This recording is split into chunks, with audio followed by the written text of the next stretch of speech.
Carta de Paulo aos Romanos, capítulo 1. Eu, Paulo, servo de Cristo Jesus, escrevo esta carta.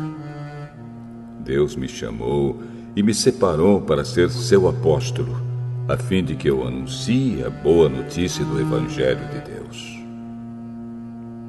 Há muito tempo essa boa notícia foi prometida por Deus, por meio dos seus profetas, e escrita nas Escrituras Sagradas. Ela fala a respeito do Filho de Deus, o nosso Senhor Jesus Cristo, o qual, como ser humano, foi descendente do rei Davi. E, quanto à sua santidade divina, a sua ressurreição provou, com grande poder, que ele é o Filho de Deus.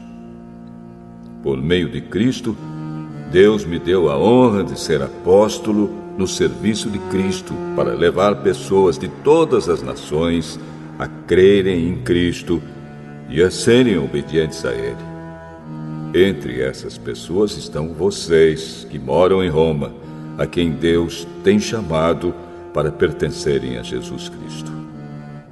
Por isso, eu escrevo a todos vocês que estão em Roma, todos vocês a quem Deus ama e a quem tem chamado para serem o seu próprio povo. Que a graça e a paz de Deus, o nosso Pai, e do Senhor Jesus Cristo estejam com vocês.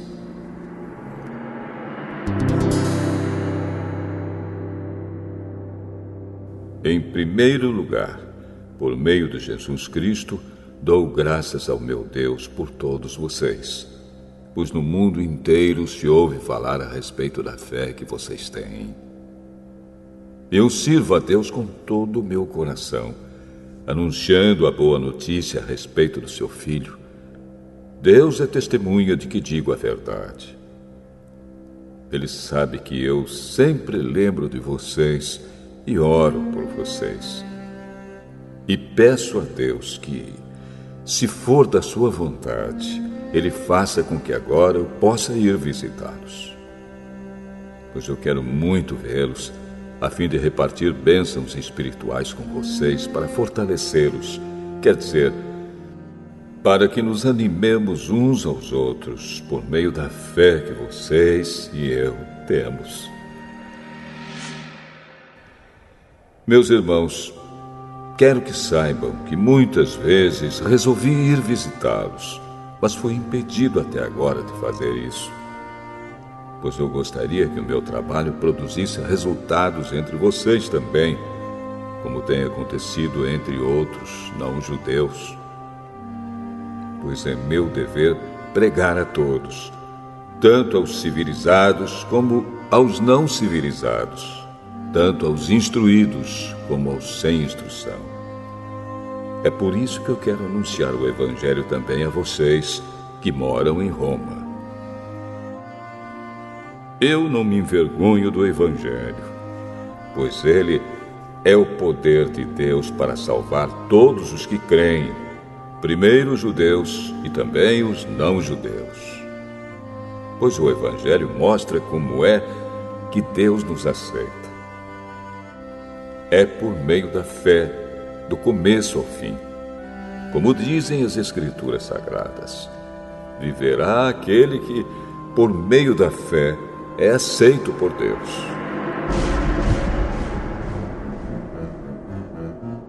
Do céu, Deus revela a sua ira contra todos os pecados e todas as maldades das pessoas que, por meio das suas más ações, não deixam que os outros conheçam a verdade a respeito de Deus.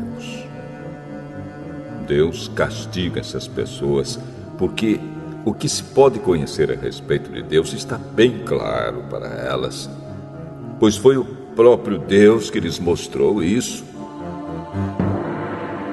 Desde que Deus criou o mundo, as suas qualidades invisíveis, isto é, o seu poder eterno e a sua natureza divina, têm sido vistas claramente. Os seres humanos podem ver tudo isso nas coisas que Deus tem feito e, portanto, Eles não têm desculpa nenhuma. Eles sabem quem Deus é, mas não lhe dão a glória que ele merece e não lhe são agradecidos. Pelo contrário, os seus pensamentos se tornaram tolos e a sua mente vazia está coberta de escuridão. Eles dizem que são sábios, mas são tolos. Em vez de adorarem ao Deus imortal, adoram ídolos que se parecem com seres humanos ou com pássaros, ou com animais de 4 patas, ou com animais que se arrastam pelo chão. Por isso Deus entregou os seres humanos aos desejos do coração deles, para fazerem coisas sujas e para terem relações vergonhosas uns com os outros. Eles trocam a verdade sobre Deus pela mentira e adoram e servem as coisas que Deus criou, em vez de adorarem e servirem o próprio Criador, que deve ser louvado para sempre. Amém. Por causa das coisas que essas pessoas fazem, Deus as entregou a paixões vergonhosas. Pois até as mulheres trocam as relações naturais pelas que são contra a natureza. E também os homens deixam as relações naturais com as mulheres e se queimam de paixão uns pelos outros. Homens têm relações vergonhosas uns com os outros e por isso recebem em si mesmos o castigo que merecem por causa dos seus erros. E, como não querem saber do verdadeiro conhecimento a respeito de Deus, ele entregou os seres humanos aos seus maus pensamentos, de modo que eles fazem o que não devem. Estão cheios de todo tipo de perversidade, maldade, ganância, vícios, ciúmes, crimes de morte, brigas, mentiras e malícia. Caluniam e falam mal uns dos outros. Têm ódio de Deus e são atrevidos, orgulhosos e vaidosos. Inventam maneiras de fazer o mal, desobedecem aos pais, são imorais, não cumprem a palavra, não têm amor por ninguém e não têm pena dos outros. Eles sabem que o mandamento de Deus diz que aqueles que fazem essas coisas merecem a morte. Mas mesmo assim continuam a fazê-las e, pior ainda, aprovam os que fazem as mesmas coisas que eles fazem.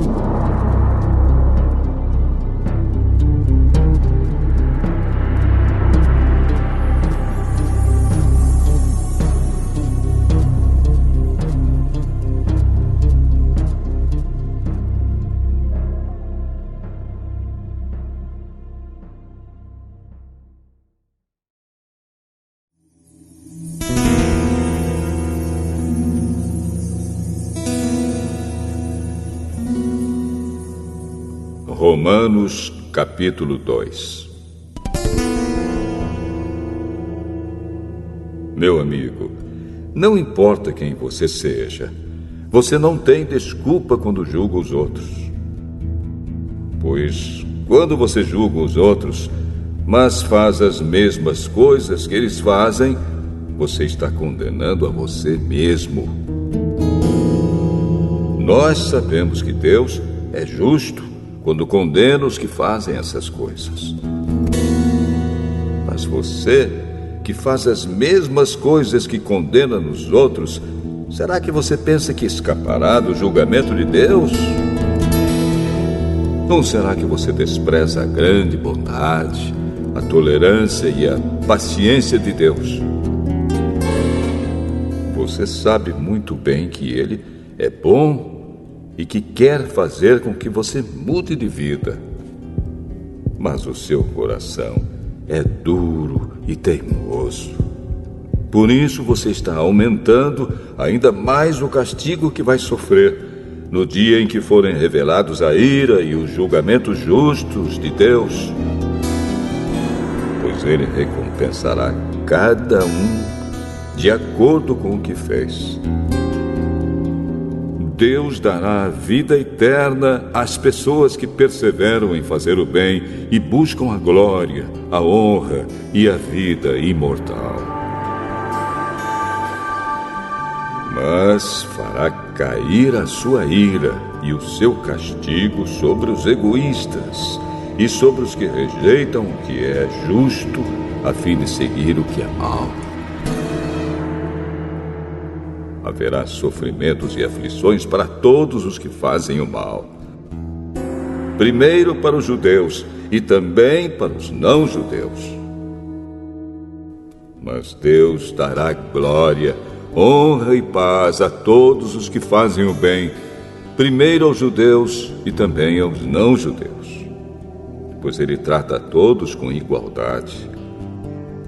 Todos aqueles que pecam sem conhecer a lei de Deus se perderão sem essa lei, mas todos aqueles que pecam conhecendo a lei serão julgados por ela. Porque as pessoas que Deus aceita não são aquelas que somente ouvem a lei, mas aquelas que fazem o que a lei manda. Os não-judeus não têm a lei, mas quando fazem pela sua própria vontade o que a lei manda, eles são a sua própria lei, embora não tenham a lei.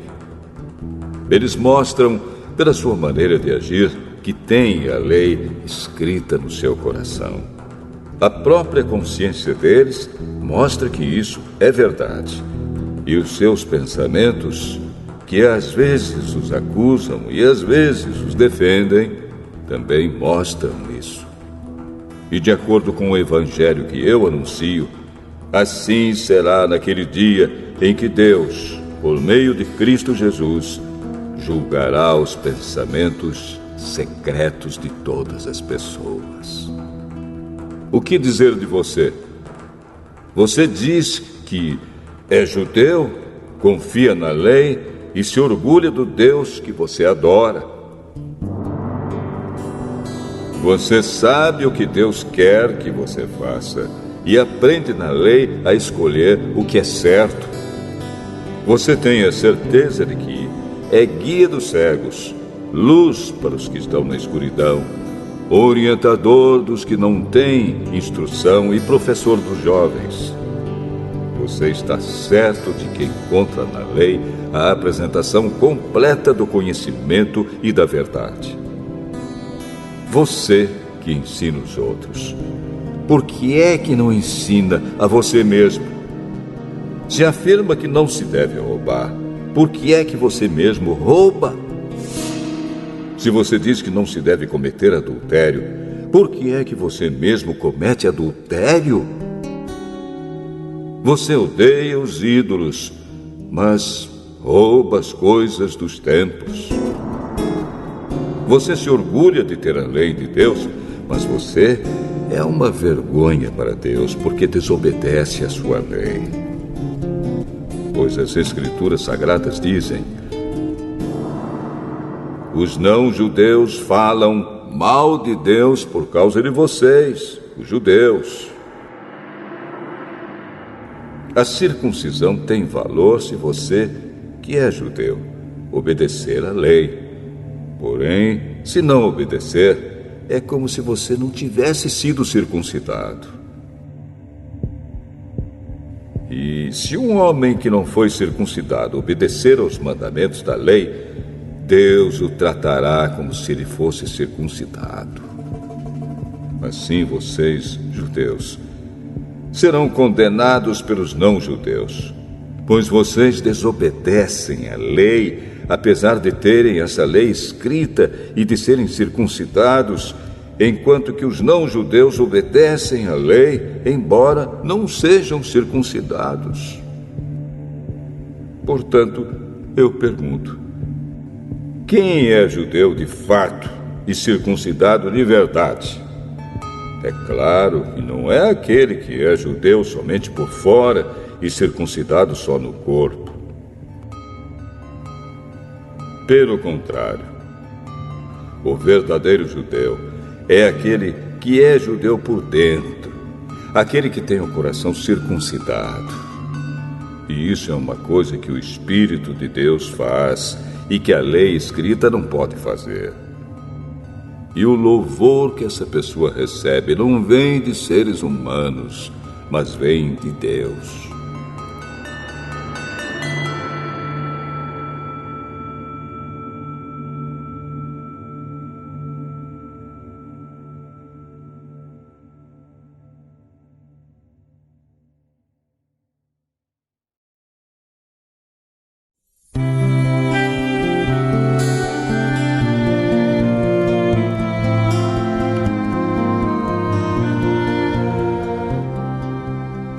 Romanos capítulo 3.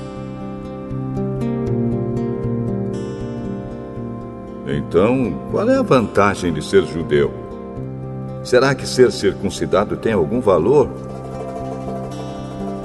Tem sim, e de muitas maneiras.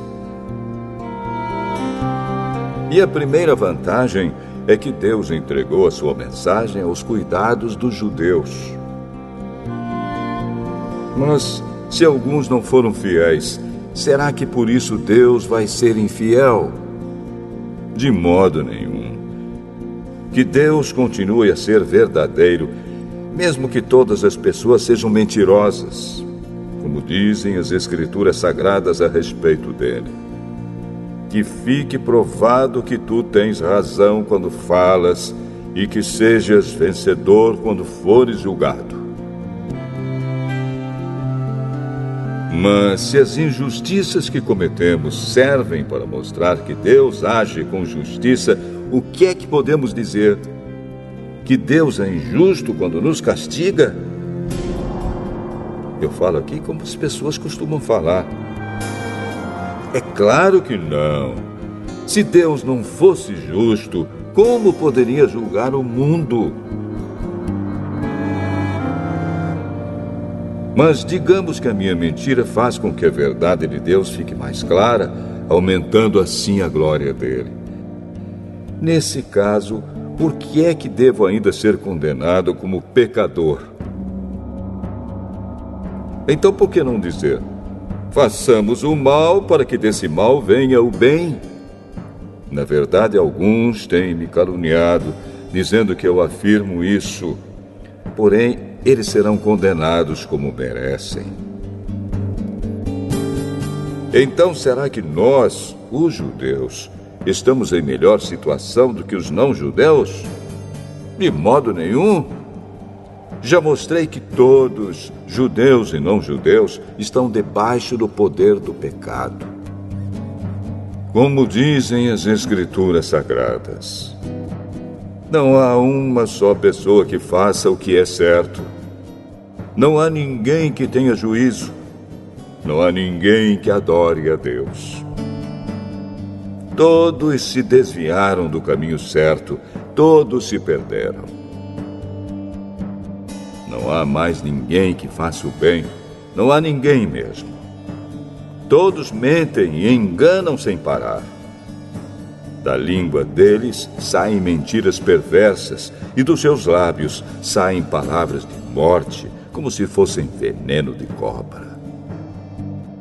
A boca deles está cheia de terríveis maldições. Eles se apressam para matar. Por onde passam, deixam a destruição e a desgraça. Não conhecem o caminho da paz e não aprenderam a temer a Deus. Nós sabemos que tudo o que a lei diz é dito para os que vivem debaixo da lei. Isso a fim de que todos parem de se justificar e a fim de que todas as pessoas do mundo fiquem debaixo do julgamento de Deus. Pois ninguém é aceito por Deus por fazer o que a lei manda, porque a lei faz com que as pessoas saibam que são pecadoras. Mas agora, Deus já mostrou que o meio pelo qual ele aceita as pessoas não tem nada a ver com a lei. A lei de Moisés e os profetas dão testemunho do seguinte: Deus aceita as pessoas por meio da fé que elas têm em Jesus Cristo. É assim que ele trata todos os que creem, pois não existe nenhuma diferença entre as pessoas. Todos pecaram e estão afastados da presença gloriosa de Deus. Mas, pela sua graça e sem exigir nada, Deus aceita todos por meio de Cristo Jesus, que os salva. Deus ofereceu Cristo como sacrifício para que, pela sua morte na cruz, Cristo se tornasse o meio das pessoas receberem o perdão dos seus pecados pela fé nele. Deus quis mostrar com isso que ele é justo. No passado, ele foi paciente e não castigou as pessoas por causa dos seus pecados. Mas agora, pelo sacrifício de Cristo, Deus mostra que é justo. Assim, ele é justo e aceita os que creem em Jesus. Será que temos motivo para ficarmos orgulhosos? De modo nenhum. E por que não? Será que é porque obedecemos à lei? Não, não é. É porque cremos em Cristo. Assim percebemos que a pessoa é aceita por Deus pela fé e não por fazer o que a lei manda.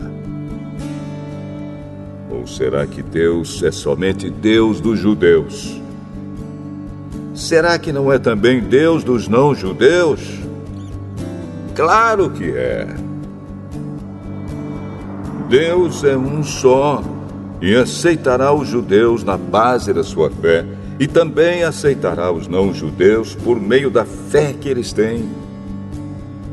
Será que isso quer dizer que, por causa da fé, nós tratamos a lei como se ela não valesse nada? Não, de modo nenhum. Pelo contrário, afirmamos que a lei tem valor.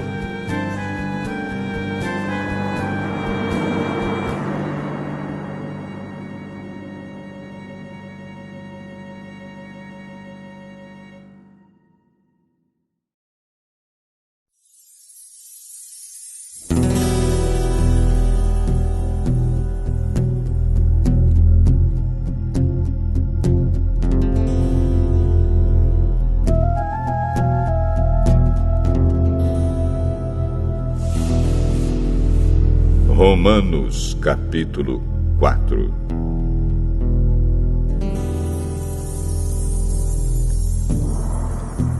Então, o que é que podemos dizer de Abraão, o antepassado de nossa raça? O que foi que ele conseguiu? Se foi por causa das coisas que ele fez que Deus o aceitou, então ele teria motivo para se orgulhar, mas não para se orgulhar diante de Deus. Pois o que é que as Escrituras Sagradas dizem? Elas dizem: Abraão creu em Deus, e por isso Deus o aceitou. O salário que o trabalhador recebe não é um presente, mas é o pagamento a que ele tem direito por causa do trabalho que fez.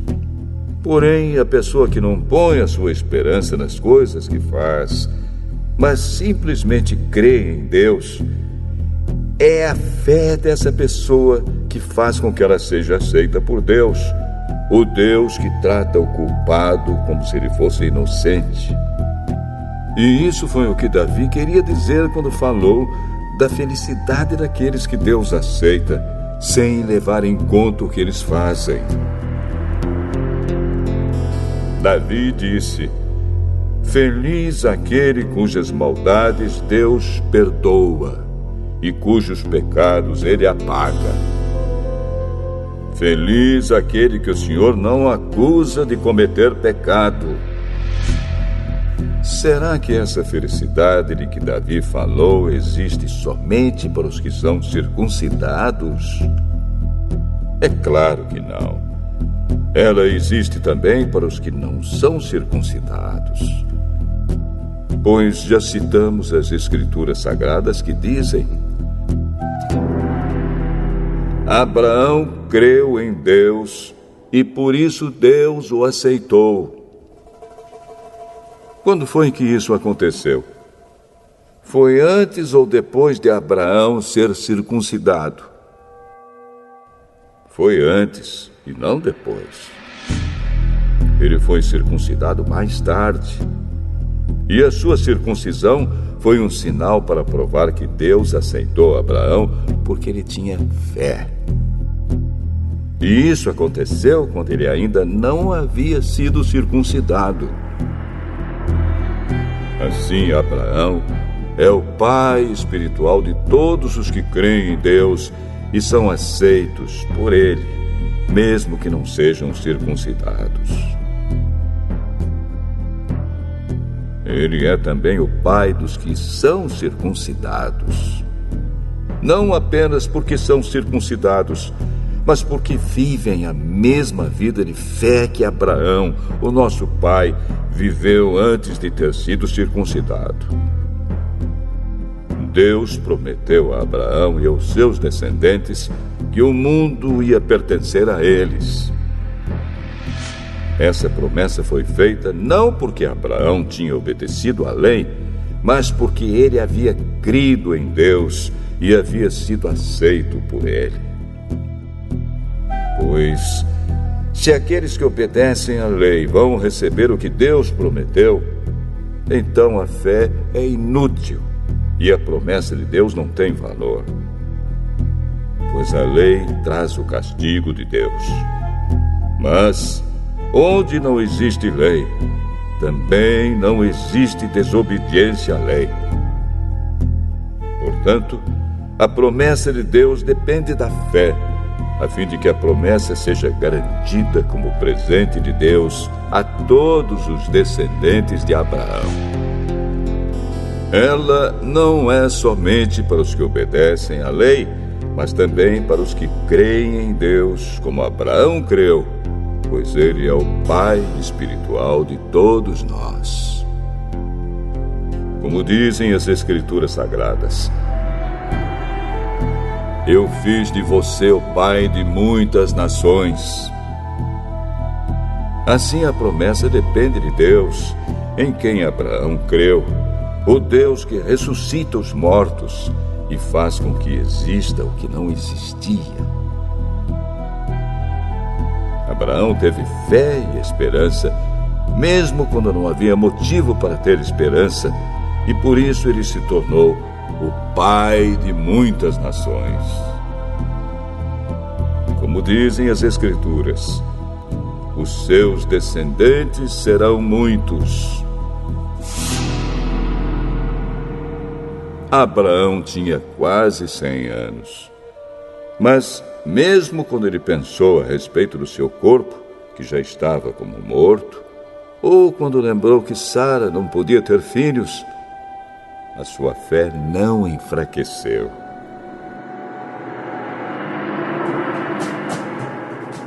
Abraão não perdeu a fé, nem duvidou da promessa de Deus.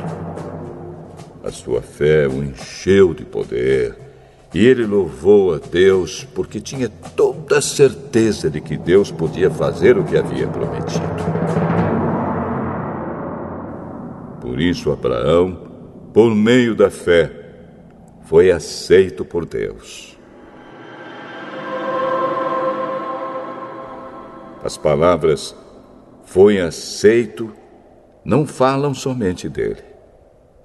Falam também de nós, que seremos aceitos.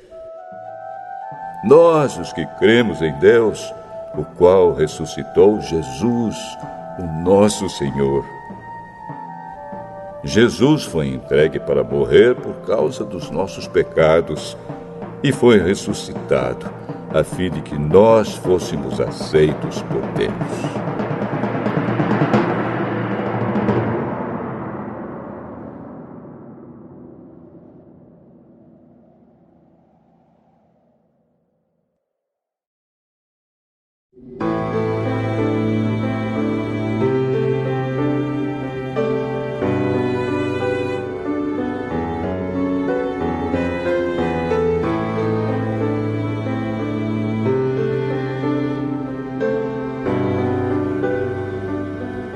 Romanos, capítulo 5.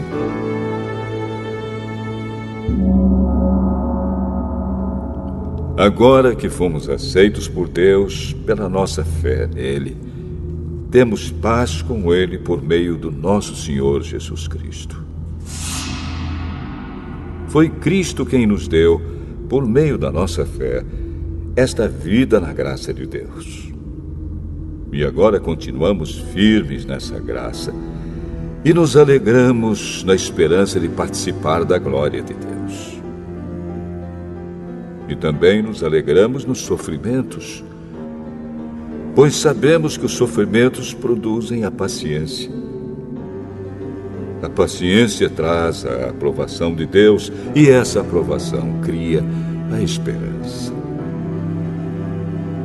Essa esperança não nos deixa decepcionados, pois Deus derramou seu amor no nosso coração por meio do Espírito Santo que Ele nos deu. De fato, quando não tínhamos força espiritual, Cristo morreu pelos maus no tempo escolhido por Deus.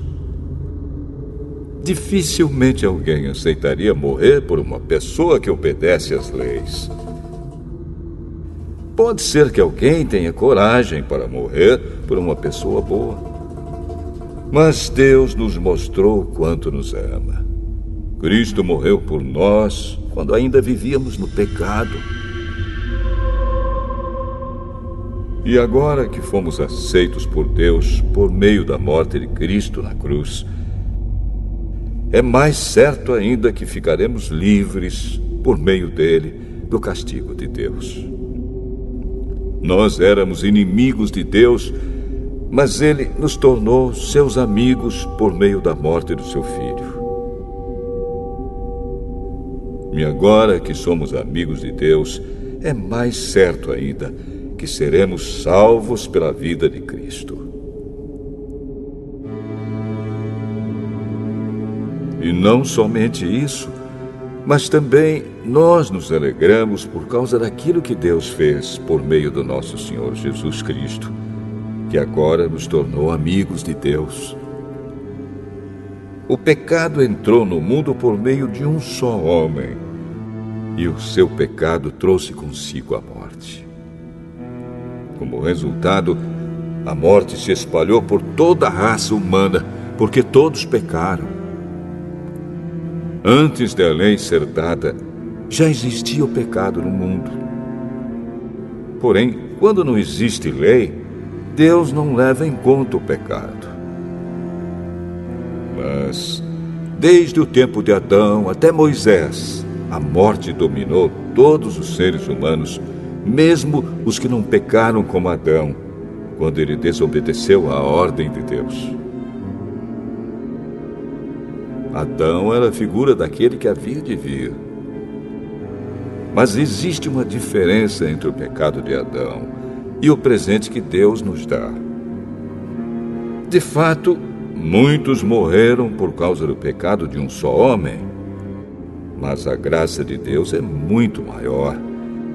E Ele dá a salvação gratuitamente a muitos, por meio da graça de um só homem, que é Jesus Cristo. E existe uma diferença entre aquilo que Deus dá e o pecado de um só homem. Porque, no caso do pecado, a condenação veio por causa de um só pecado.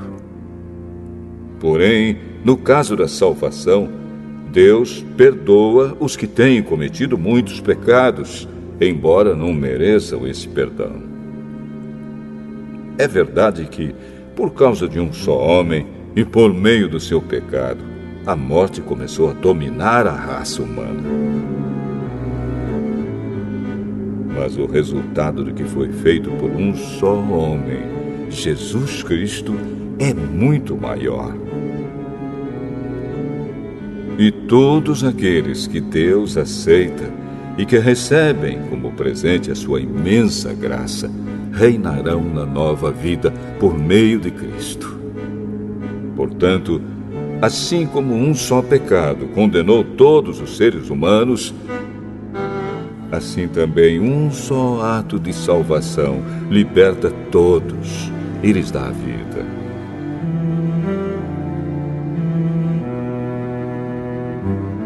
E assim como muitos seres humanos se tornaram pecadores por causa da desobediência de um só homem, assim também muitos serão aceitos por Deus por causa da obediência de um só homem.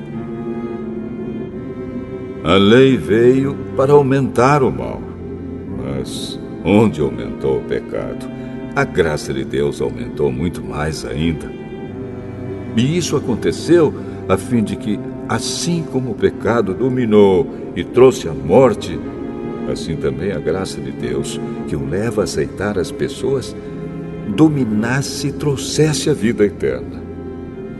Essa vida é nossa por meio do nosso Senhor Jesus Cristo.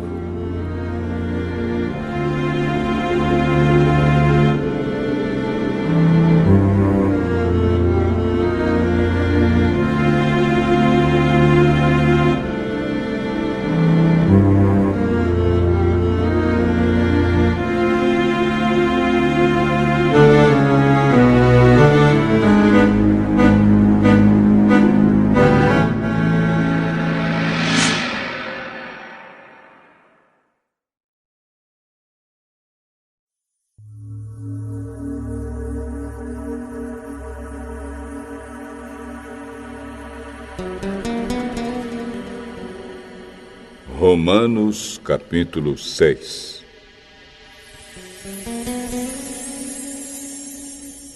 Portanto, o que vamos dizer?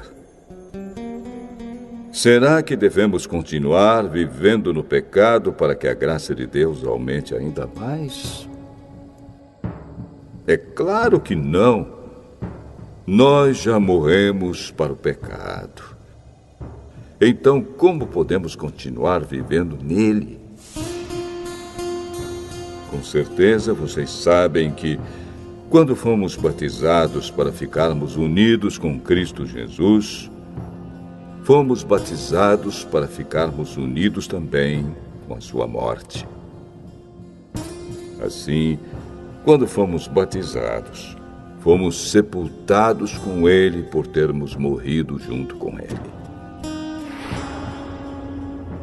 E isso para que, assim como Cristo foi ressuscitado pelo poder glorioso do Pai, assim também nós vivamos uma vida nova. Pois, se fomos unidos com Ele por uma morte igual à dele, assim também seremos unidos com Ele por uma ressurreição igual à dele. Pois sabemos que a nossa velha natureza pecadora já foi morta com Cristo na cruz, a fim de que o nosso eu pecador fosse morto, e assim não sejamos mais escravos do pecado.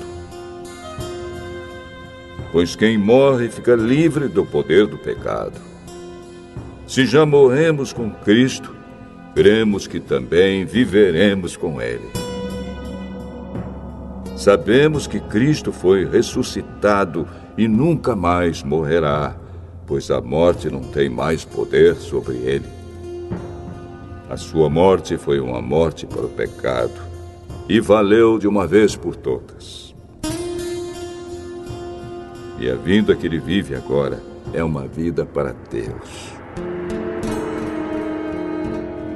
Assim também vocês devem se considerar mortos para o pecado, mas, por estarem unidos com Cristo Jesus, devem se considerar vivos para Deus. Portanto, não deixem que o pecado domine o corpo mortal de vocês e faça com que vocês obedeçam aos desejos pecaminosos da natureza humana. E também não entreguem nenhuma parte do corpo de vocês ao pecado, para que ele a use a fim de fazer o que é mal. Pelo contrário, como pessoas que foram trazidas da morte para a vida, entreguem-se completamente a Deus, para que ele use vocês a fim de fazerem o que é direito.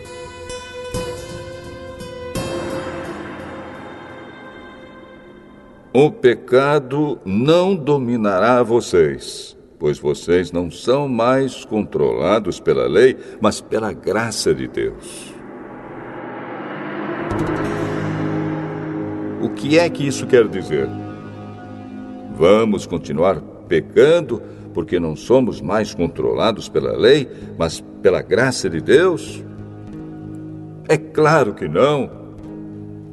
Pois vocês sabem muito bem que, quando se entregam a alguma pessoa para serem escravos dela, são de fato escravos dessa pessoa a quem vocês obedecem. Assim sendo, vocês podem obedecer ao pecado que produz a morte, ou podem obedecer a Deus e ser aceitos por Ele. Mas damos graças a Deus porque vocês, que antes eram escravos do pecado, agora já obedecem de todo o coração às verdades que estão nos ensinamentos que receberam. Vocês foram libertados do pecado e se tornaram escravos de Deus para fazer o que é direito. Falo com palavras bem simples, porque vocês ainda são fracos. No passado, vocês se entregaram inteiramente como escravos da imoralidade e da maldade para servir o mal. Entreguem-se agora inteiramente como escravos daquilo que é direito, para viver uma vida dedicada a Deus.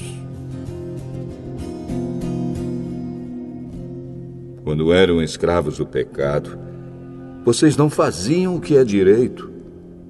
Porém, o que é que vocês receberam de bom quando faziam aquelas coisas de que agora têm vergonha? Pois o resultado de tudo aquilo é a morte. Mas agora vocês foram libertados do pecado e são escravos de Deus. Com isso, vocês ganham uma vida completamente dedicada a Ele. E o resultado é que vocês terão a vida eterna. Pois o salário do pecado é a morte, mas o presente gratuito de Deus é a vida eterna que temos em união com Cristo Jesus, o nosso Senhor.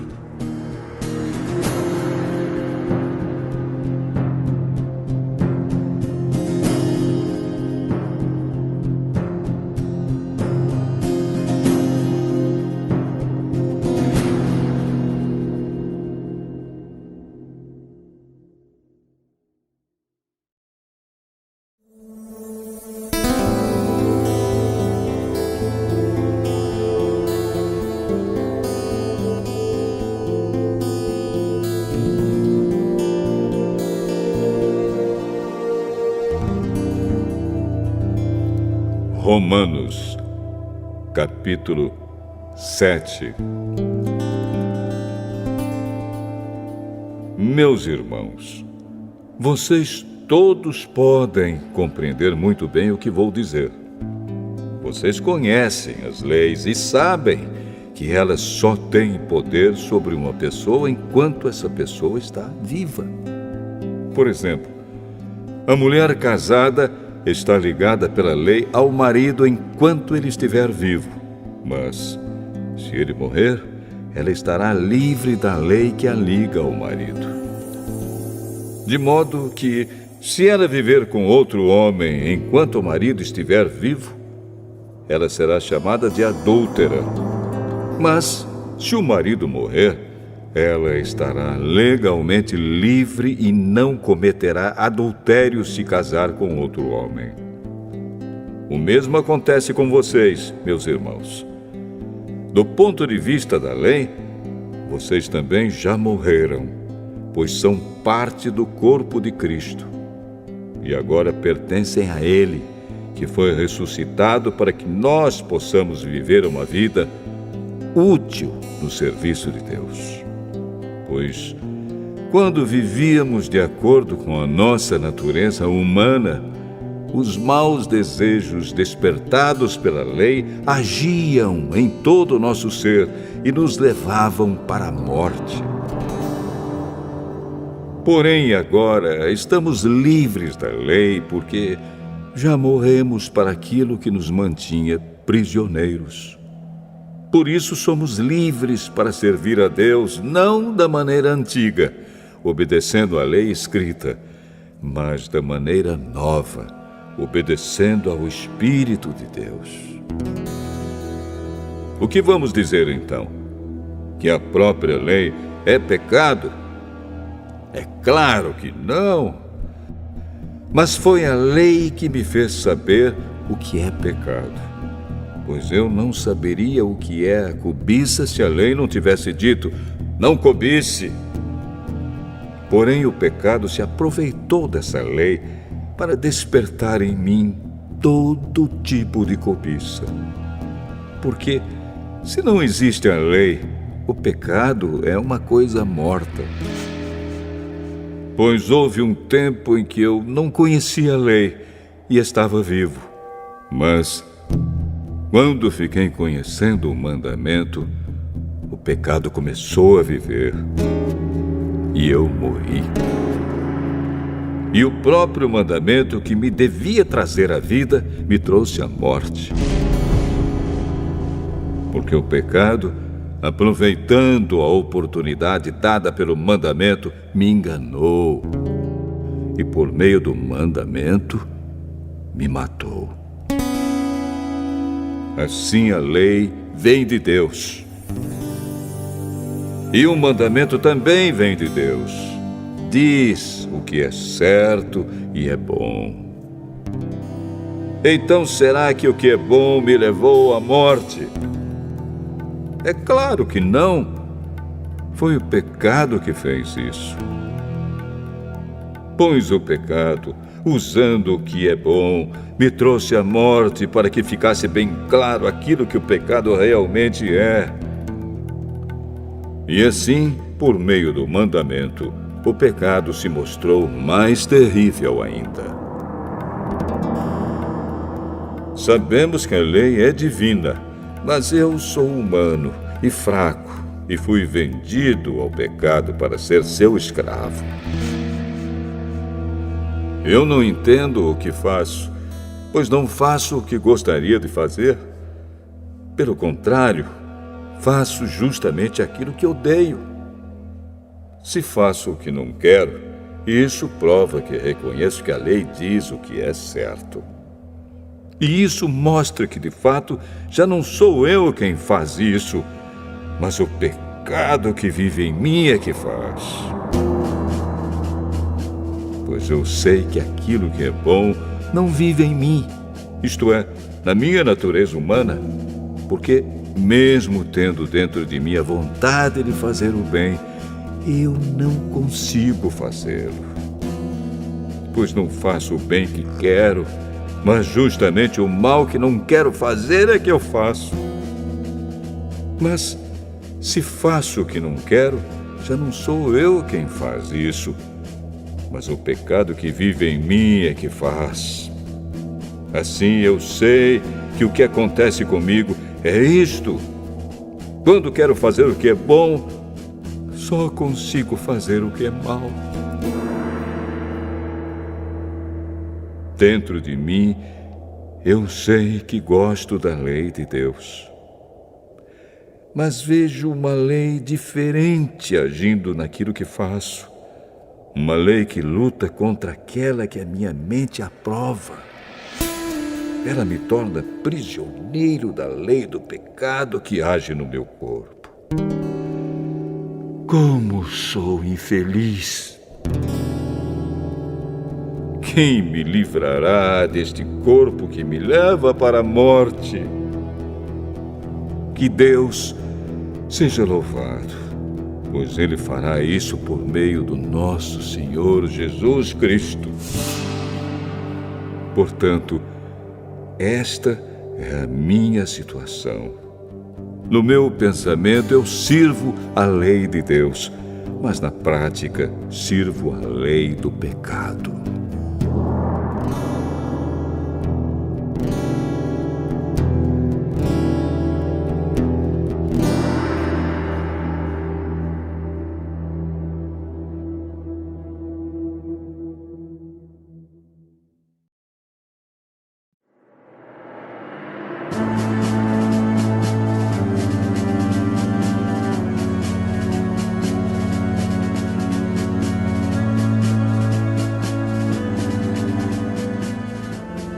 Romanos, capítulo 8. Agora, já não existe nenhuma condenação para as pessoas que estão unidas com Cristo Jesus. Pois a lei do Espírito de Deus, que nos trouxe vida por estarmos unidos com Cristo Jesus, livrou você da lei do pecado e da morte. Deus fez o que a lei não pôde fazer, porque a natureza humana era fraca. Deus condenou o pecado na natureza humana, enviando o seu próprio Filho, que veio na forma da nossa natureza pecaminosa, a fim de acabar com o pecado. Deus fez isso para que as ordens justas da lei pudessem ser completamente cumpridas por nós, que vivemos de acordo com o Espírito de Deus e não de acordo com a natureza humana. Porque as pessoas que vivem de acordo com a natureza humana têm a sua mente controlada por essa mesma natureza. Mas as que vivem de acordo com o Espírito de Deus têm a sua mente controlada pelo Espírito. As pessoas que têm a mente controlada pela natureza humana acabarão morrendo espiritualmente. Mas as que têm a mente controlada pelo Espírito de Deus terão a vida eterna e a paz. Por isso, as pessoas que têm a mente controlada pela natureza humana se tornam inimigas de Deus, pois não obedecem à lei de Deus e, de fato, não podem obedecer a ela. As pessoas que vivem de acordo com a sua natureza humana não podem agradar a Deus. Vocês, porém, não vivem como manda a natureza humana, mas como o Espírito de Deus quer, se é que o Espírito de Deus vive realmente em vocês. Quem não tem o Espírito de Cristo não pertence a Ele. Mas, se Cristo vive em vocês, então, embora o corpo de vocês vá morrer por causa do pecado, o Espírito de Deus é vida para vocês, porque vocês foram aceitos por Deus. Se em vocês vive o Espírito daquele que ressuscitou Jesus, então aquele que ressuscitou Jesus Cristo dará também vida ao corpo mortal de vocês, por meio do seu Espírito, que vive em vocês. Portanto, meus irmãos, nós temos uma obrigação, que é a de não vivermos de acordo com a nossa natureza humana. Porque, se vocês viverem de acordo com a natureza humana, vocês morrerão espiritualmente. Mas, se pelo Espírito de Deus vocês matarem as suas ações pecaminosas, vocês viverão espiritualmente. Pois aqueles que são guiados pelo Espírito de Deus são filhos de Deus. Porque o Espírito que vocês receberam de Deus não torna vocês escravos e não faz com que tenham medo. Pelo contrário, o Espírito torna vocês filhos de Deus. E pelo poder do Espírito dizemos com fervor a Deus: Pai, meu Pai. O Espírito de Deus se une com o nosso espírito para afirmar que somos filhos de Deus. Nós somos seus filhos e por isso receberemos as bênçãos que Ele guarda para o seu povo e também receberemos com Cristo aquilo que Deus tem guardado para Ele. Porque se tomamos parte nos sofrimentos de Cristo, também tomaremos parte na sua glória. Eu penso que o que sofremos durante a nossa vida não pode ser comparado, de modo nenhum, com a glória que nos será revelada no futuro. O universo todo espera com muita impaciência o momento em que Deus vai revelar o que os seus filhos realmente são. Pois o universo se tornou inútil, não pela sua própria vontade, mas porque Deus quis que fosse assim. Porém, existe esta esperança. Um dia, o próprio universo ficará livre do poder destruidor que o mantém escravo e tomará parte na gloriosa liberdade dos filhos de Deus. Pois sabemos que até agora o universo todo geme e sofre como uma mulher que está em trabalho de parto. E não somente o universo, mas nós, que temos o Espírito Santo como o primeiro presente que recebemos de Deus, nós também gememos dentro de nós mesmos, enquanto esperamos que Deus faça com que sejamos seus filhos e nos liberte completamente. Pois foi por meio da esperança que fomos salvos. Mas, se já estamos vendo aquilo que esperamos, então isso não é mais uma esperança. Pois quem é que fica esperando por alguma coisa que está vendo? Porém, se estamos esperando alguma coisa que ainda não podemos ver, então esperamos com paciência. Assim também, o Espírito de Deus vem nos ajudar na nossa fraqueza. Pois não sabemos como devemos orar, mas o Espírito de Deus, com gemidos que não podem ser explicados por palavras, pede a Deus em nosso favor. E Deus, que vê o que está dentro do coração, sabe qual é o pensamento do Espírito. Porque o Espírito pede em favor do povo de Deus e pede de acordo com a vontade de Deus. Pois sabemos que todas as coisas trabalham juntas para o bem daqueles que amam a Deus, daqueles a quem Ele chamou de acordo com o seu plano.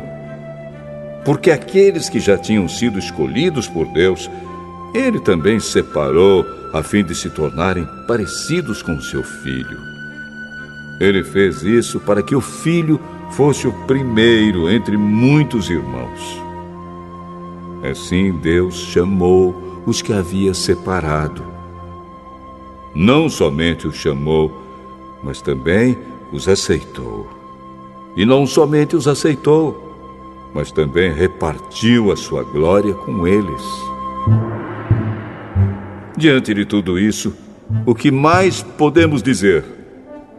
Se Deus está do nosso lado, quem poderá nos vencer? Ninguém! Porque Ele nem mesmo deixou de entregar o próprio Filho, mas o ofereceu por todos nós.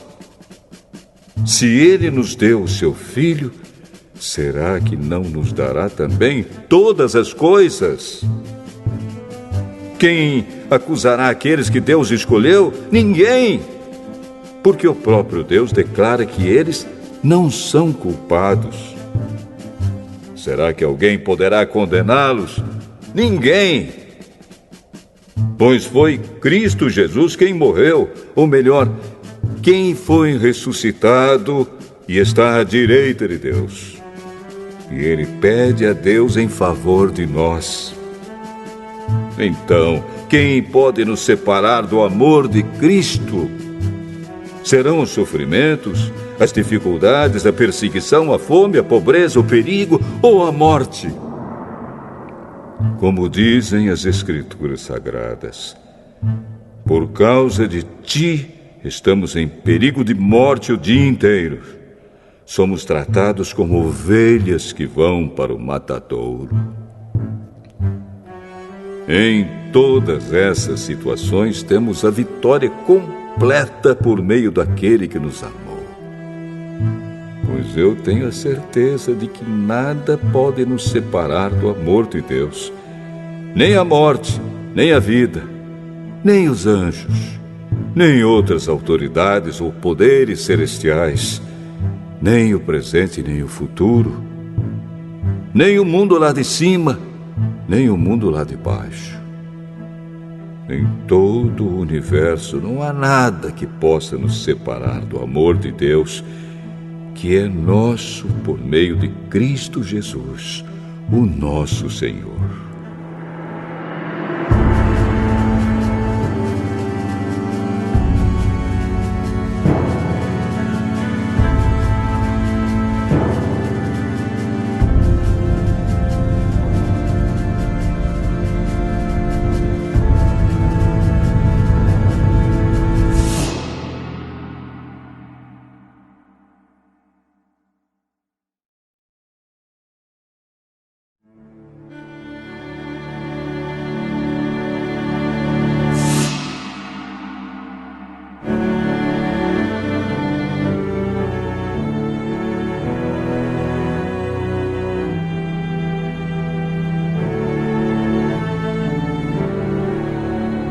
Romanos, capítulo 9.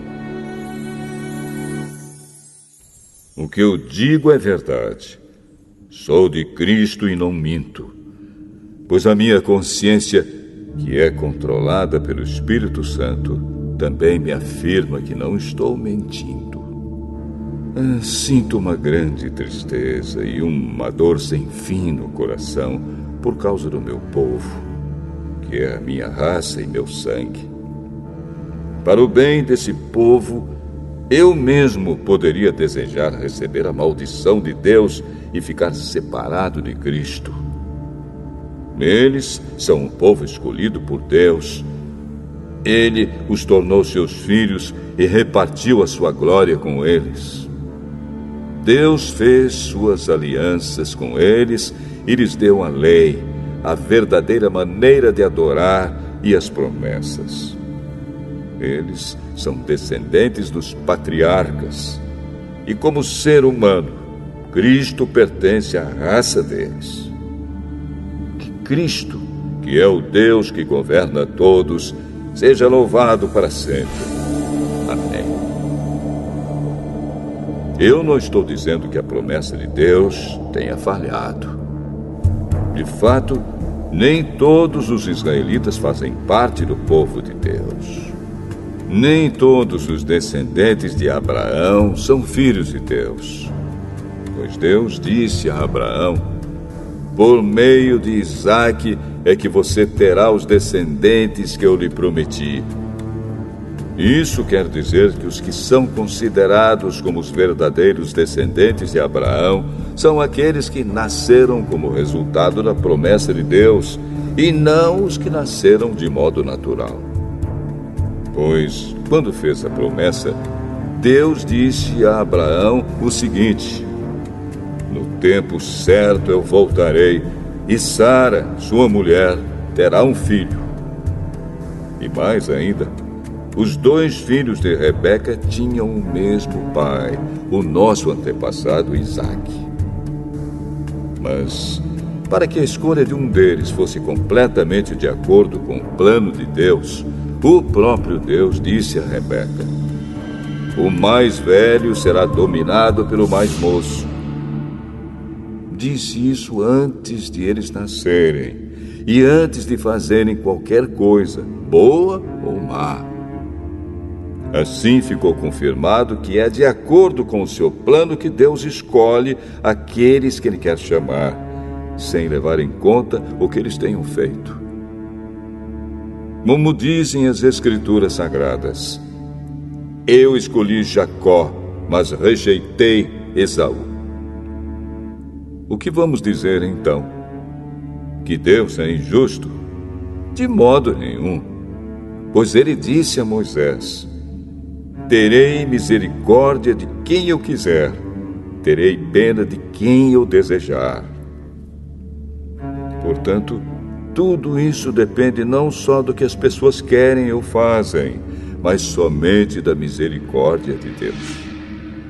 Porque, como está escrito nas Escrituras Sagradas, Deus disse a Faraó: foi para isto mesmo que eu pus você como rei, para mostrar o meu poder e fazer com que o meu nome seja conhecido no mundo inteiro. Portanto, Deus tem misericórdia de quem Ele quer e endurece o coração de quem Ele quer. Algum de vocês vai me dizer: se é assim, como é que Deus pode encontrar culpa nas pessoas? Quem pode ir contra a vontade de Deus? Mas quem é você, meu amigo, para discutir com Deus? Será que um pote de barro pode perguntar a quem o fez: por que você me fez assim? Pois o homem que faz o pote tem o direito de usar o barro como quer. Do mesmo barro ele pode fazer 2 potes, um pote para uso especial e outro para uso comum. E foi isso que Deus fez. Ele quis mostrar a sua ira e tornar bem conhecido o seu poder. Assim suportou com muita paciência os que mereciam o castigo e que iam ser destruídos. Ele quis também mostrar como é grande a sua glória, que Ele derramou sobre nós, que somos aqueles de quem Ele teve pena e a quem Ele já havia preparado para receberem a sua glória. Pois nós somos aqueles que Deus chamou, não somente os que são judeus, mas também os não-judeus. Isso é o que Ele diz no livro de Oséias: aqueles que não eram meu povo eu chamarei de meu povo. A nação que eu não amava chamarei de minha amada. E no mesmo lugar onde foi dito: vocês não são o meu povo, ali eles serão chamados de os filhos do Deus vivo. E Isaías disse a respeito de Israel: mesmo que o povo de Israel seja tão numeroso como os grãos de areia da praia do mar, somente alguns deles serão salvos. Pois o Senhor julgará logo e de uma vez o mundo inteiro. Como o próprio Isaías tinha dito antes: se o Senhor Todo-Poderoso não nos tivesse deixado alguns descendentes, seríamos agora como a cidade de Sodoma, estaríamos destruídos como Gomorra. O que vamos dizer então? Vamos dizer isto: os não-judeus que não procuravam ser aceitos por Deus foram aceitos por meio da fé. Porém, o povo de Israel, que procurava uma lei para ser aceito por Deus, não encontrou o que estava procurando. E por que não? Porque eles procuravam alcançar isso por meio das suas ações e não por meio da fé. Eles tropeçaram na pedra de tropeço, como dizem as Escrituras Sagradas. Vejam, estou colocando em Sião uma pedra em que eles vão tropeçar, a rocha que vai fazê-los cair. Mas quem crer nela não ficará desiludido.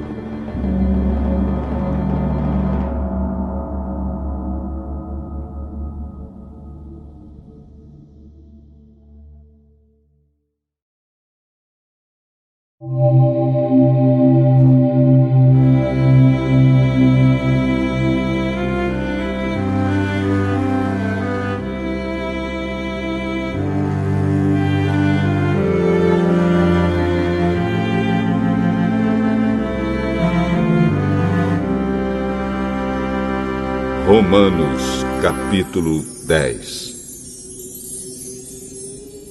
Meus irmãos, desejo de todo o coração que o meu próprio povo seja salvo.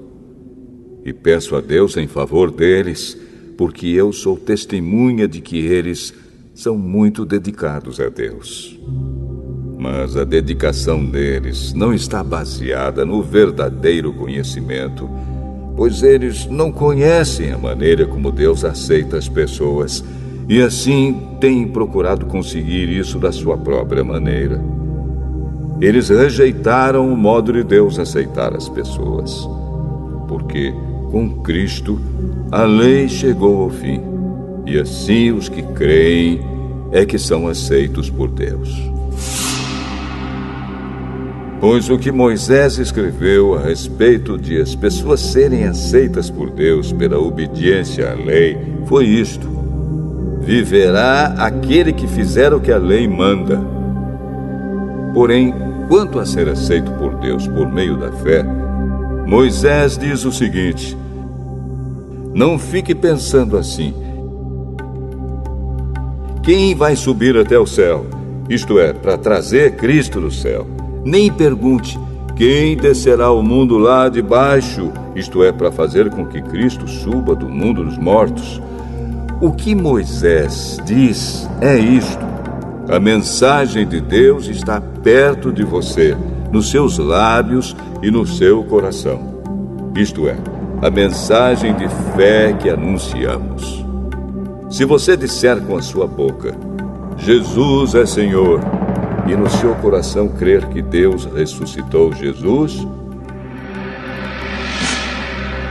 você será salvo, porque nós cremos com o coração e somos aceitos por Deus, falamos com a boca e assim somos salvos. Porque as Escrituras Sagradas dizem: quem crer nele não ficará desiludido. Isso vale para todos, pois não existe nenhuma diferença entre judeus e não-judeus. Deus é o mesmo Senhor de todos e abençoa generosamente todos os que pedem a sua ajuda. Como dizem as Escrituras Sagradas, todos os que pedirem a ajuda do Senhor serão salvos. Mas como é que as pessoas irão pedir se não crerem nele? E como poderão crer se não ouvirem a mensagem? E como poderão ouvir se a mensagem não for anunciada? E como é que a mensagem será anunciada se não forem enviados mensageiros? As Escrituras Sagradas dizem: como é bonito ver os mensageiros trazendo boas notícias. Mas nem todos aceitam a boa notícia do Evangelho. Foi Isaías quem disse: Senhor, quem creu na nossa mensagem? Portanto, a fé vem por ouvir a mensagem. E a mensagem vem por meio da pregação a respeito de Cristo. Mas eu pergunto: será que eles não ouviram a mensagem? É claro que ouviram. Como dizem as Escrituras, a voz deles se espalhou pelo mundo inteiro. As suas palavras alcançaram a terra toda. Eu pergunto ainda: será que o povo de Israel não soube disso? Moisés foi o primeiro a dar uma resposta. Ele disse: eu farei com que vocês fiquem com ciúmes de um povo que não é uma nação. Farei com que fiquem com raiva de uma nação de gente sem juízo. E Isaías foi mais corajoso ao anunciar o que Deus disse: eu fui achado por aqueles que não me procuravam e apareci aos que não perguntavam por mim. Mas a respeito de Israel, Deus disse: o dia inteiro eu abri os braços, pronto para receber um povo desobediente e rebelde.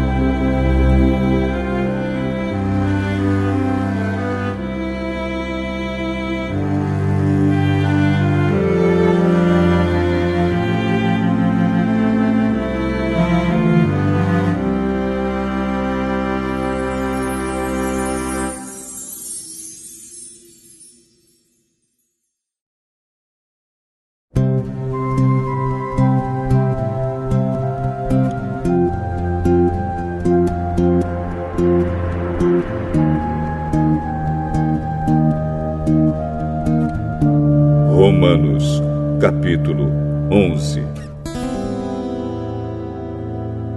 Então eu pergunto: será que Deus rejeitou o seu próprio povo? É claro que não. Eu mesmo sou um israelita, descendente de Abraão e membro da tribo de Benjamim. Deus não rejeitou o seu povo, que ele havia escolhido desde o princípio. Vocês sabem muito bem o que as Escrituras Sagradas dizem naquele trecho em que Elias acusa o povo de Israel diante de Deus. Elias diz assim: Senhor, eles mataram os teus profetas e destruíram os teus altares.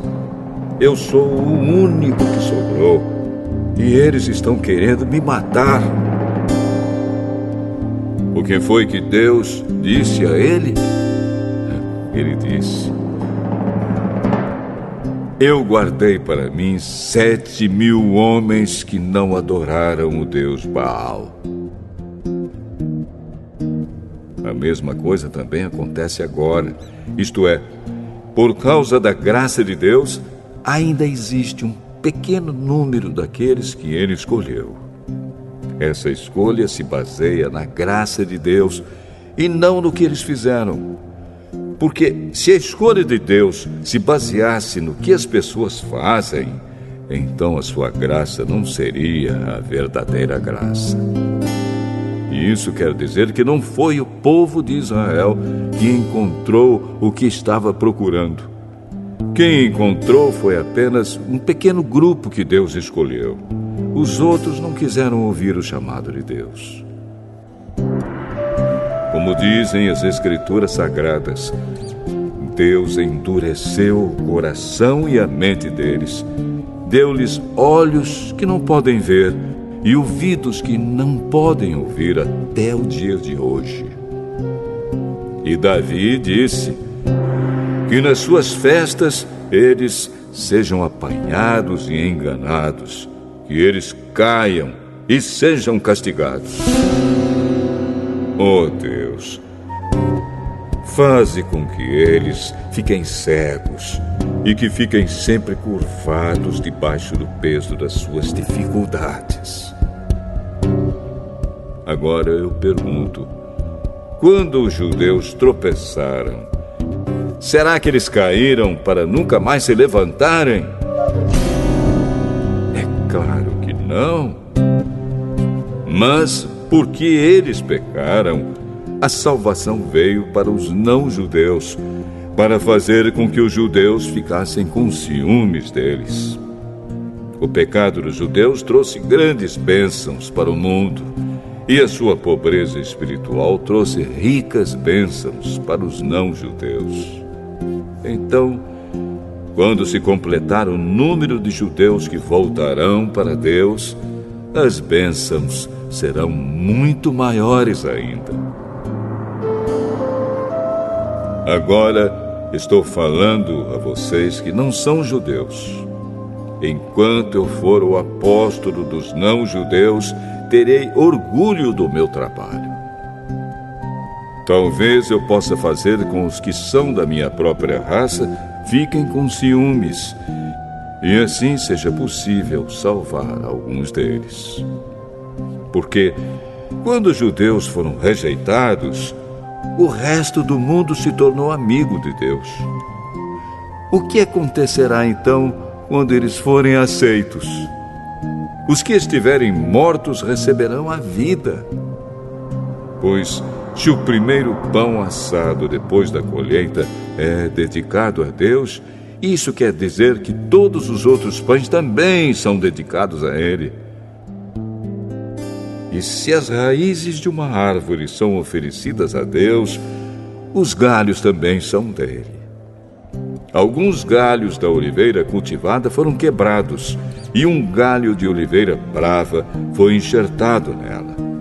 Pois vocês, os não-judeus, são como aquela oliveira brava, e agora tomam parte na força e na riqueza espiritual dos judeus. Portanto, vocês não devem desprezar os galhos que foram quebrados. Como é que vocês podem estar orgulhosos? Vocês são somente galhos. Não são vocês que sustentam a raiz. É a raiz que sustenta vocês. Porém, vocês dirão: sim, mas os galhos foram quebrados a fim de darem lugar para nós. Isso é verdade. Mas lembrem que eles foram quebrados porque não creram. No entanto, vocês continuam na oliveira porque creem. E não tenham orgulho disso. Pelo contrário, tenham medo. Se Deus não deixou de castigar os judeus, que são como galhos naturais, vocês acham que Ele vai deixar de castigar vocês? Vejam como Deus é bom e também é duro. Ele é duro para os que caíram e bom para vocês, se continuarem sempre confiando na bondade dele. Senão, vocês também serão cortados. E se os judeus abandonarem a sua descrença, serão enxertados na oliveira cultivada, pois Deus pode enxertá-los de novo. Vocês, os não-judeus, são como aquele galho de oliveira brava que foi cortado e enxertado contra a natureza na oliveira cultivada. Os judeus são como essa oliveira cultivada. Portanto, para Deus será muito mais fácil enxertar de novo na própria árvore deles esses galhos quebrados. Meus irmãos, quero que vocês conheçam uma verdade secreta para que não pensem que são muito sábios. A verdade é esta: a teimosia do povo de Israel não durará para sempre, mas somente até que o número completo de não-judeus venha para Deus. É assim que todo o povo de Israel será salvo. Como dizem as Escrituras Sagradas, o Redentor virá de Sião e tirará toda a maldade dos descendentes de Jacó. Eu, o Senhor, farei esta aliança com eles quando tirar os seus pecados. Os judeus rejeitaram o Evangelho e por isso são inimigos de Deus, para o bem de vocês, os não-judeus. Mas, pela escolha de Deus, eles são amigos dele, por causa dos patriarcas. Porque Deus não muda de ideia a respeito de quem ele escolhe e abençoa. Mas, no passado, vocês que não são judeus, desobedeceram a Deus. Porém, agora, vocês receberam a misericórdia de Deus por causa da desobediência dos judeus. Assim, por causa da misericórdia que vocês receberam, os judeus agora desobedecem a Deus, para que eles também possam receber agora a misericórdia dele. Pois Deus fez com que todos se tornassem prisioneiros da desobediência, a fim de mostrar misericórdia a todos. Como são grandes as riquezas de Deus! Como são profundos o seu conhecimento e a sua sabedoria! Quem pode explicar as suas decisões? Quem pode entender os seus planos? Como dizem as Escrituras Sagradas, quem pode conhecer a mente do Senhor? Quem é capaz de lhe dar conselhos? Quem já deu alguma coisa a Deus para receber dele algum pagamento?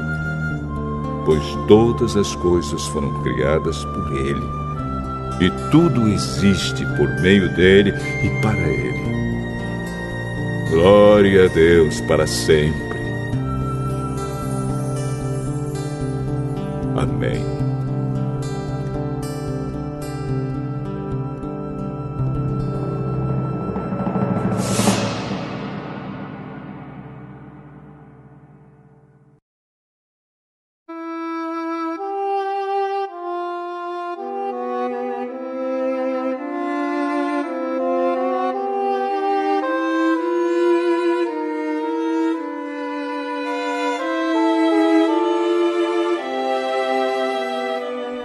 Romanos, capítulo 12. Portanto, meus irmãos, por causa da grande misericórdia divina, peço que vocês se ofereçam completamente a Deus como um sacrifício vivo, dedicado ao seu serviço e agradável a Ele. Esta é a verdadeira adoração que vocês devem oferecer a Deus. Não vivam como vivem as pessoas deste mundo, mas deixem que Deus os transforme por meio de uma completa mudança da mente de vocês. Assim vocês conhecerão a vontade de Deus, isto é, aquilo que é bom, perfeito e agradável a Ele. Por causa da bondade de Deus para comigo, me chamando para ser apóstolo, eu digo a todos vocês que não se achem melhores do que realmente são. Pelo contrário, pensem com humildade a respeito de vocês mesmos, e cada um julgue a si mesmo conforme a fé que Deus lhe deu. Porque, assim como em um só corpo temos muitas partes, e todas elas têm funções diferentes, assim também nós, embora sejamos muitos, somos um só corpo por estarmos unidos com Cristo. E todos estamos unidos uns com os outros como partes diferentes de um só corpo. Portanto, usemos os nossos diferentes dons de acordo com a graça que Deus nos deu. Se o dom que recebemos é o de anunciar a mensagem de Deus, façamos isso de acordo com a fé que temos. Se é o dom de servir, então devemos servir. Se é o de ensinar, então ensinemos. Se é o dom de animar os outros, então animemos. Quem reparte com os outros o que tem, que faça isso com generosidade. Quem tem autoridade, que use a sua autoridade com todo cuidado. Quem ajuda os outros, que ajude com alegria. Que o amor de vocês não seja fingido. Odeiem o mal e sigam o que é bom. Amem uns aos outros com o amor de irmãos em Cristo e se esforcem para tratar uns aos outros com respeito. Trabalhem com entusiasmo e não sejam preguiçosos. Sirvam o Senhor com o coração cheio de fervor. Que a esperança que vocês têm os mantenha alegres.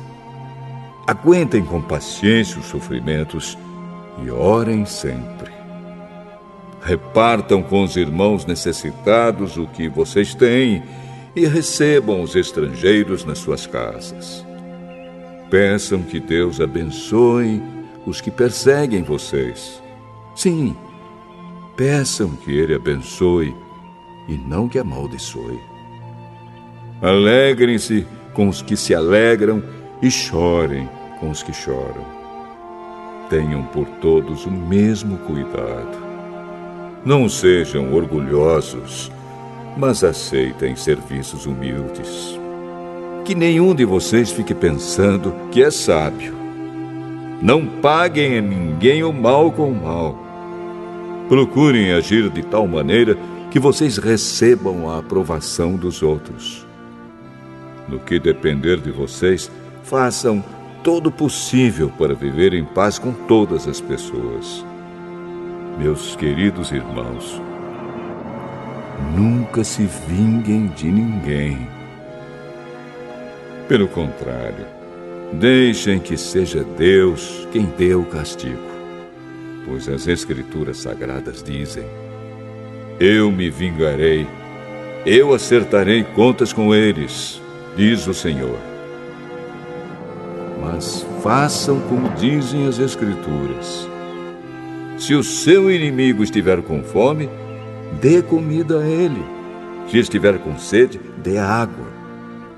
Porque assim você o fará queimar de remorso e vergonha.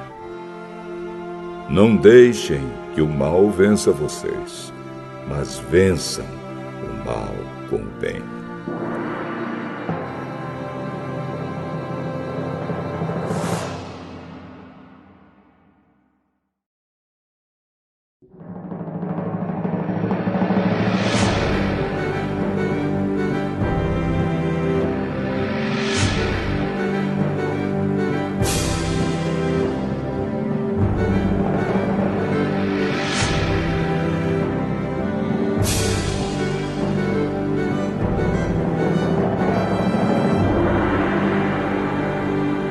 Romanos, capítulo 13.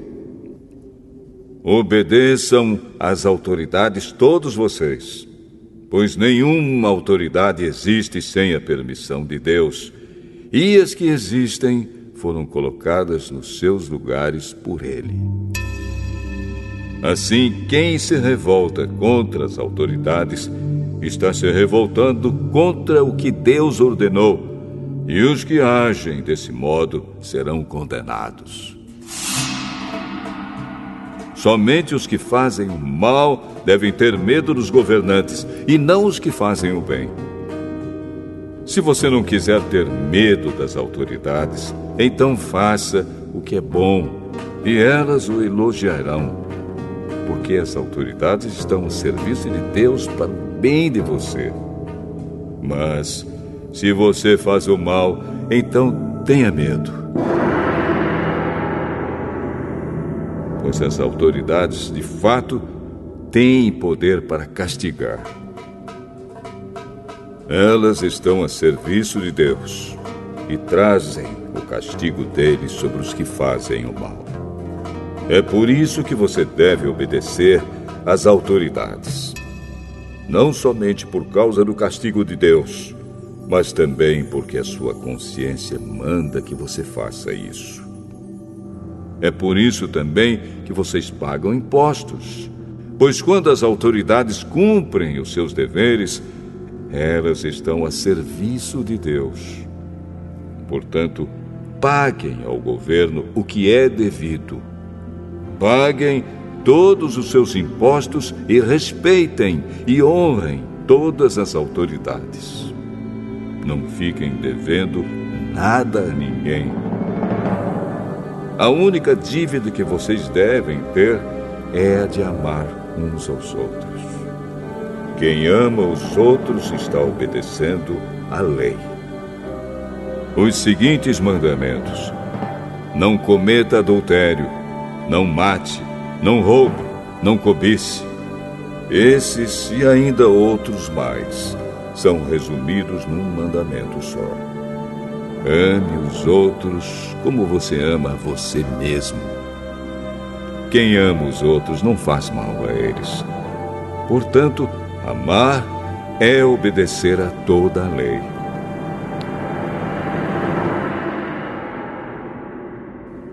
Vocês precisam fazer todas essas coisas porque sabem em que tempo nós estamos vivendo. Chegou a hora de vocês acordarem, pois o momento de sermos salvos está mais perto agora do que quando começamos a crer. A noite está terminando e o dia vem chegando.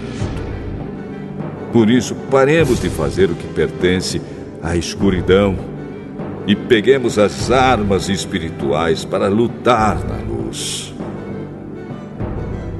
Vivamos decentemente, como pessoas que vivem na luz do dia.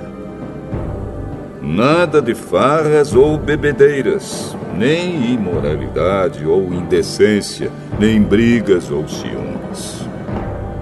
Mas tenham as qualidades que o Senhor Jesus Cristo tem e não procurem satisfazer os maus desejos da natureza humana de vocês.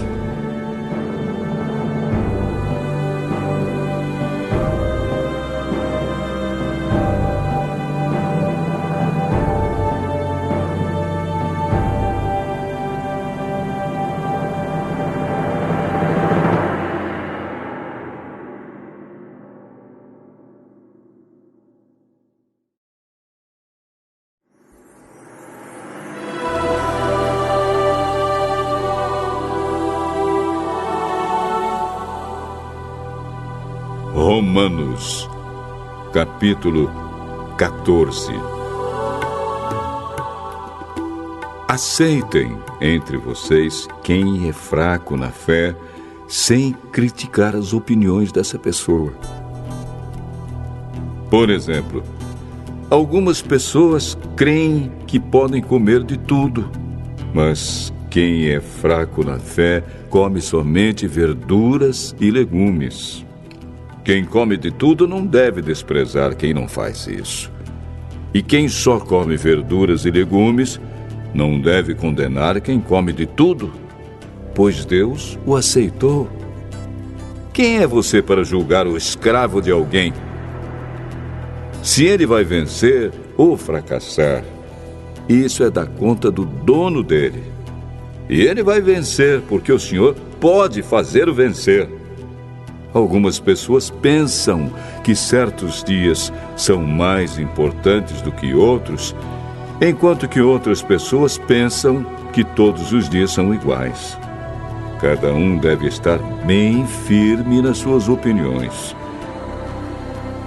Quem dá mais valor a certo dia faz isso para honrar o Senhor. E também quem come de tudo faz isso para honrar o Senhor, pois agradece a Deus o alimento. E quem evita comer certas coisas faz isso para honrar o Senhor e dar graças a Deus. Porque nenhum de nós vive para si mesmo e nenhum de nós morre para si mesmo. Se vivemos, é para o Senhor que vivemos. E se morremos, também é para o Senhor que morremos. Assim, tanto se vivemos como se morremos, somos do Senhor. Pois Cristo morreu e viveu de novo para ser o Senhor tanto dos mortos como dos vivos. Portanto, por que é que você, que só come verduras e legumes, condena o seu irmão? E você que come de tudo, por que despreza o seu irmão? Pois todos nós estaremos diante de Deus para sermos julgados por Ele. É isto que as Escrituras Sagradas dizem. Juro pela minha vida, diz o Senhor, que todos se ajoelharão diante de mim e todos afirmarão que eu sou Deus. Assim, cada um de nós prestará contas de si mesmo a Deus. Por isso, paremos de criticar uns aos outros. Pelo contrário, cada um de vocês resolva não fazer nada que leve o seu irmão a tropeçar ou cair em pecado. Por estar unido com o Senhor Jesus, eu estou convencido de que nada é impuro em si mesmo. Mas, se alguém pensa que alguma coisa é impura, então ela fica impura para ele. Se você faz com que um irmão fique triste por causa do que você come, então você não está agindo com amor. Não deixe que a pessoa por quem Cristo morreu se perca por causa da comida que você come. Não deem motivo para os outros falarem mal daquilo que vocês acham bom, pois o reino de Deus não é uma questão de comida ou de bebida, mas de viver corretamente, em paz e com a alegria que o Espírito Santo dá. E quem serve a Cristo dessa maneira, agrada a Deus e é aprovado por todos. Por isso, procuremos sempre as coisas que trazem a paz e que nos ajudam a fortalecer uns aos outros na fé. Por uma questão de comida, não destrua o que Deus fez. Todos os alimentos podem ser comidos, mas é errado comer alguma coisa quando isso faz com que outra pessoa caia em pecado. O que está certo é não comer carne, não beber vinho, nem fazer qualquer outra coisa que leve um irmão a cair em pecado. Mas guarde entre você mesmo e Deus o que você crê a respeito desse assunto. Feliz a pessoa que não é condenada pela consciência quando faz o que acha que deve fazer. Mas quem tem dúvidas a respeito do que come é condenado por Deus quando come, pois aquilo que ele faz não se baseia na fé. E o que não se baseia na fé é pecado.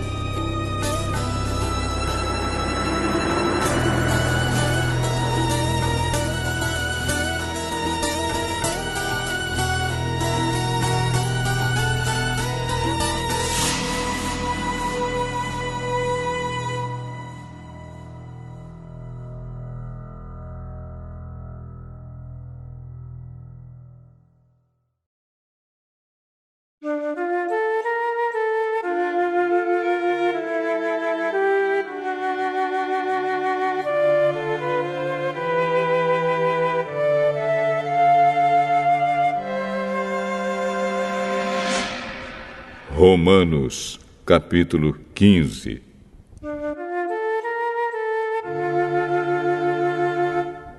Nós que somos fortes na fé, devemos ajudar os fracos a carregarem as suas cargas e não devemos agradar a nós mesmos. Pelo contrário, cada um de nós deve agradar o seu irmão para o bem dele, a fim de que ele cresça na fé. Pois nem o próprio Cristo procurou agradar a si mesmo. Pelo contrário, como dizem as Escrituras Sagradas, as ofensas daqueles que te insultaram caíram sobre mim. Porque tudo o que está nas Escrituras foi escrito para nos ensinar, a fim de que tenhamos esperança por meio da paciência e da coragem que as Escrituras nos dão. Que Deus, que é quem dá paciência e coragem, ajude vocês a viverem bem uns com os outros, seguindo o exemplo de Cristo Jesus. E isso para que vocês, todos juntos, como se fossem uma só pessoa, louvem ao Deus e Pai do nosso Senhor Jesus Cristo. Portanto, aceitem uns aos outros para a glória de Deus, assim como Cristo aceitou vocês. Pois eu lhes digo que Cristo se tornou servo dos judeus a fim de mostrar que Deus é fiel, para fazer com que se cumprissem as promessas feitas por Deus aos patriarcas, e para fazer com que os não-judeus louvassem a Deus pela sua bondade. Como dizem as Escrituras Sagradas, por isso eu te louvarei entre os que não são judeus e cantarei louvores a ti.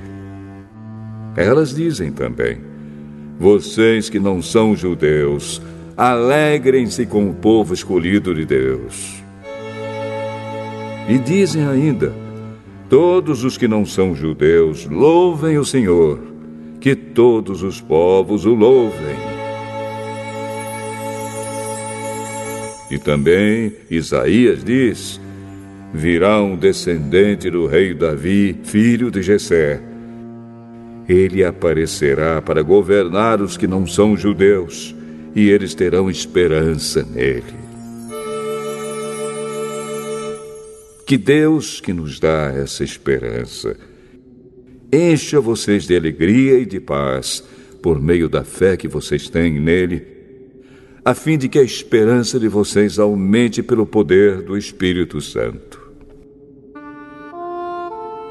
Meus irmãos, estou certo de que vocês estão cheios de bondade, sabem tudo o que é preciso saber e são capazes de dar conselhos uns aos outros. Porém, nesta carta, me atrevi a escrever com toda franqueza, para fazer com que vocês lembrem de coisas que já sabem. Eu escrevi assim por causa do privilégio que Deus me deu de ser servo de Cristo Jesus para trabalhar em favor dos que não são judeus. Eu sirvo como sacerdote ao anunciar o Evangelho que vem de Deus. e faço isso para que os não-judeus sejam uma oferta que Deus aceite, dedicada a Ele pelo Espírito Santo.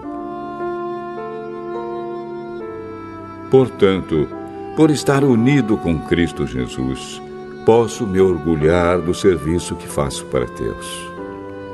Eu me atreverei a falar somente do que Cristo tem feito por meio de mim, a fim de levar os não-judeus a obedecerem a Deus. E isso tem sido feito por meio de palavras e de ações, pelo poder de sinais e milagres e pelo poder do Espírito de Deus. Assim, viajando desde Jerusalém até a província da Ilíria, tenho anunciado de modo completo o Evangelho a respeito de Cristo. Para não construir sobre alicerces colocados por outros, tenho me esforçado sempre para anunciar o Evangelho nos lugares onde ainda não se falou de Cristo. Como dizem as Escrituras Sagradas, aqueles que nunca ouviram falar a respeito dele o verão, e os que não tinham ouvido falar sobre ele o entenderão. Por essa razão, muitas vezes eu quis visitá-los, mas isso não me foi possível.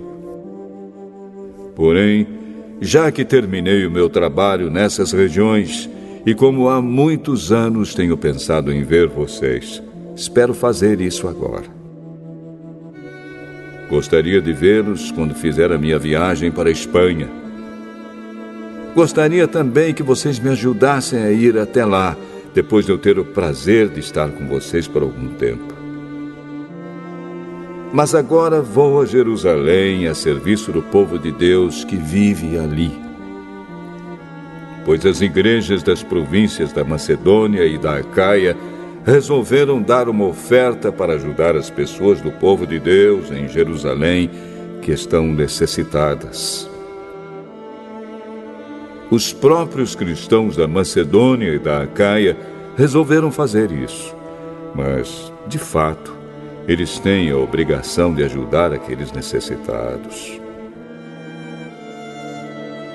Os judeus repartiram os seus bens espirituais com os que não são judeus, e por isso os não-judeus devem prestar, com seus bens materiais, esse serviço cristão aos judeus.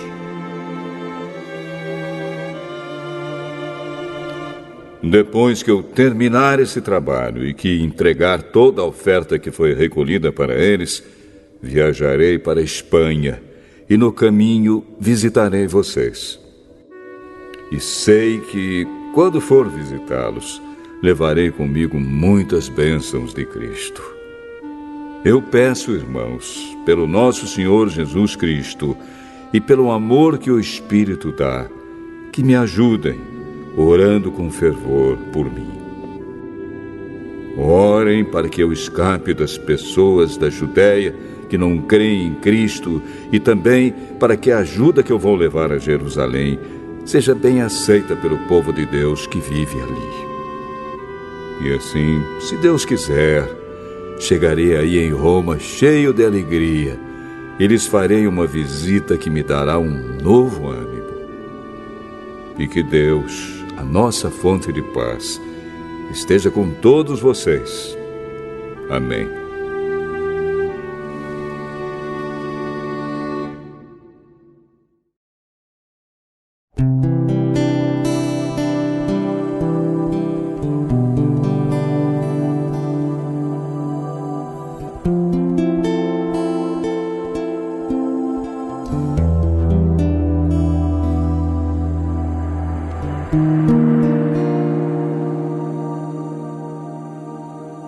Romanos capítulo 16.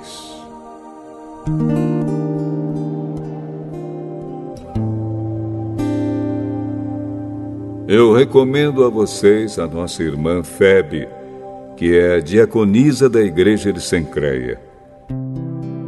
Recebam essa irmã em nome do Senhor, como deve fazer o povo de Deus. Deem a ela toda a ajuda que precisar, pois ela tem ajudado muita gente e a mim também. Mando saudações a Priscila e ao seu marido Áquila, meus companheiros no serviço de Cristo Jesus.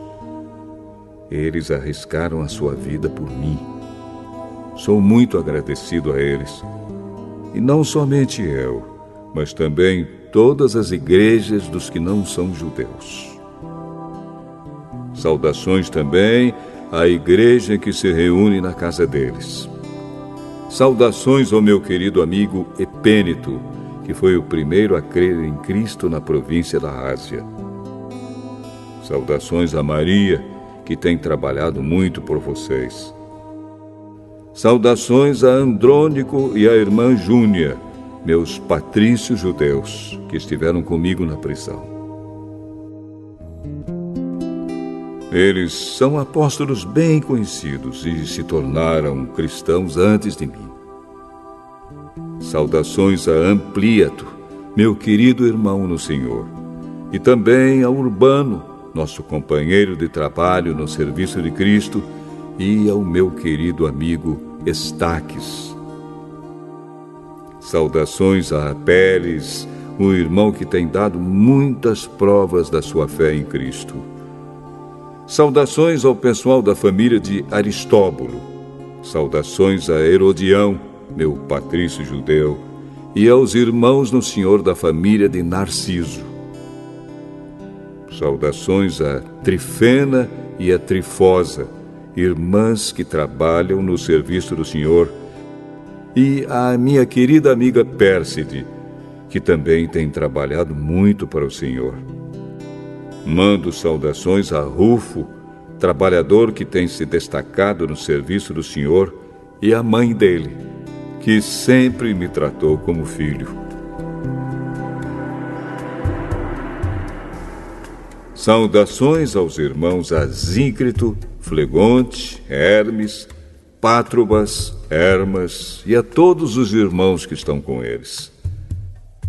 Saudações a Filólogo e a Júlia, a Nereu e a sua irmã, ao irmão Olimpas e a todas as pessoas do povo de Deus que estão com eles. Cumprimentem uns aos outros com um beijo de irmão. Todas as igrejas de Cristo mandam saudações a vocês. Meus irmãos, peço que tomem cuidado com as pessoas que provocam divisões, que atrapalham os outros na fé e que vão contra o ensinamento que vocês receberam. Afastem-se dessas pessoas, porque os que fazem essas coisas não estão servindo a Cristo, o nosso Senhor, mas a si mesmos. Por meio de conversa macia e com bajulação, eles enganam o coração das pessoas simples. Todos sabem como vocês têm sido fiéis ao Evangelho e por isso eu me alegro por causa de vocês. Quero que sejam sábios a respeito do que é bom e não tenham nada a ver com o que é mal. E Deus, a nossa fonte de paz, logo esmagará Satanás debaixo dos pés de vocês. Que a graça do nosso Senhor Jesus esteja com vocês. Timóteo, meu companheiro de trabalho, manda saudações a vocês. Lúcio, Jasão e Sosípatro, meus patrícios judeus, também mandam saudações. Eu, Tércio, que escrevi esta carta que Paulo ditou para mim, mando saudações a vocês. O meu hospedeiro Gaio, em casa de quem a igreja daqui se reúne, manda saudações a vocês. Erasto, o tesoureiro da cidade, e o nosso irmão Quarto também mandam saudações. Que a graça do nosso Senhor Jesus Cristo esteja com todos vocês. Amém. Louvemos a Deus, pois Ele pode conservar vocês firmes na fé, de acordo com o Evangelho que eu anuncio, isto é, a mensagem a respeito de Jesus Cristo. E de acordo também com a verdade secreta que nunca foi revelada no passado. Porém, essa verdade foi revelada agora por meio daquilo que os profetas escreveram. E por ordem do Deus eterno, ela se tornou conhecida em todas as nações, para que todos creiam e obedeçam. Ao Deus único e sábio seja dada glória para sempre, por meio de Jesus Cristo. Amém.